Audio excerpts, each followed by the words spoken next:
Get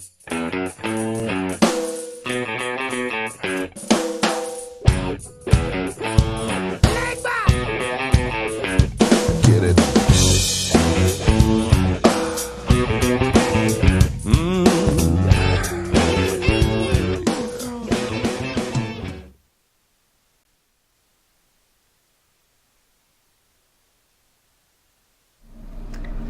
Welcome everyone to Santino Sunday Cigar Review.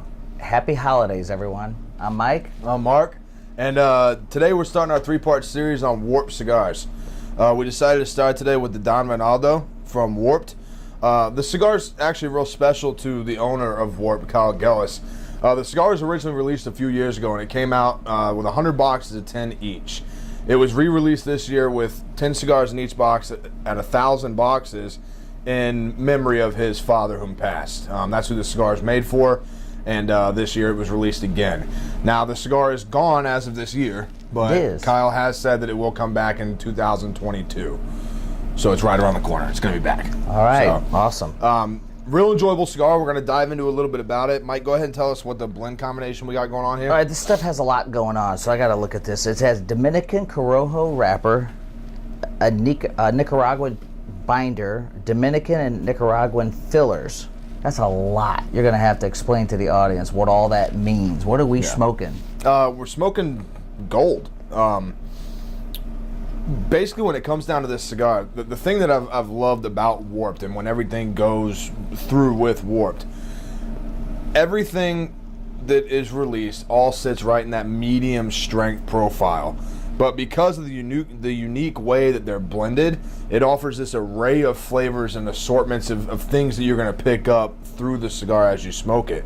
That Corojo wrapper sitting on top of that Nicaraguan binder kind of gives you an ideal build when you're working on a medium-bodied cigar. It's going to hold the ash together real nicely. The filler's going to lay in real solid inside it. And at this size here, this small size Reynaldo comes in, it gives it a very pleasant build as you smoke the cigar. So it's just, again, when it comes to those great cigars like we've talked about in the past episodes, you get this real unique blend that you can say with the tobacco that's put together in such a way that it gives it just its perfect little shape and size. You know, so you're a little deeper into yours than I am. What do you have going on so far? Like you said, it's almost, we use that word complex sometimes when we talk about cigars, but it's kind of what you were describing. I mean, it's not that it changes every time you inhale, but you taste so many different things that's unusual to most cigars that you could smoke.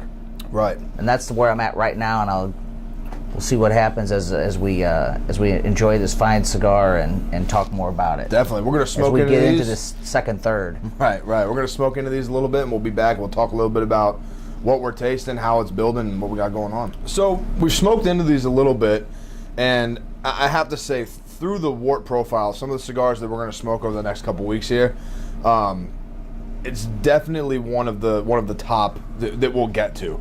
Reason I say that is in this true size that you have here, you pick up this real unique trail mix taste that kind of settles on the back of your palate. There is that unique burn, not so much a spice, but kind of a grease spice. You know what I mean? When you're kind of cooking with an oil, and sometimes you get that flare pop. And I see it as something like that. Good, yes. And it sets in, and what it does, like if you're a retrohaler and you let this go through your nose, and as it comes out, it really leaves this deep leather tone that sets on, almost if you pull a new wallet out and lick it. You know, we've all done that. No, maybe not. But when you smell the leather and that it's kind of that same taste that notes on top. It's got a beautiful creamy smoke that looks great. I ashed mine. It was getting a little loose, but it's got a beautiful white ash. The sulfur content in this tobacco it's evident inside that ash. Mike, what are you tasting, man? What are you thinking? It's interesting. I don't think I've ever described a cigar like this because I'm still in that first third. But just when you start to taste what you said, those subtle spices and hints of leather and this and that, then all of a sudden, just as you're about to separate all those flavors and notes, it kind of blends right back into the one unique flavor Right, that I can't put my finger on. Little but cigar flavor vortex thing. Yeah. I've never seen that with another cigar yet. No, not at all. So what we've got going today is we're going to kind of take some of this gold and pair it with some equal gold. We have this bottle here. This is the YAMA that came into the shop today from Bainbridge, I believe. I may have the name wrong. I apologize. Bainbridge, yeah. Bainbridge. This is a Japanese whiskey that was collaborated with the distiller on the West Coast. Japanese whiskey came over and aged in American oak barrels. So we've got that here. We have these nice, healthy, generous pours. Cheers. And we're going to see what this is going to do with this cigar.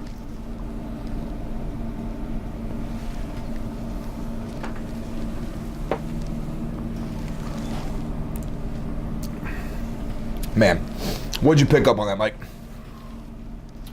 I tell you what, it's almost the same kind of that good burn you get with a little spice or pepper in a cigar, with that interesting, equal, subtle burn with it. It's a great blend. That is really good.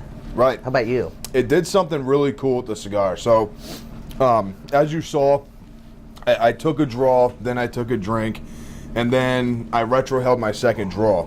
With that YAMA sitting on your palate, it really settled in this real unique.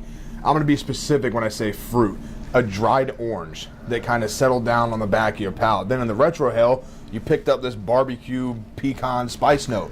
Which then, I imagine that what you described about the liquor is what mellowed out that spice that was coming from this. Yeah. Without a doubt. Yes. We're going to smoke a little more of this, drink a little more of this, and then we're going to settle back in on our try, buy, or deny.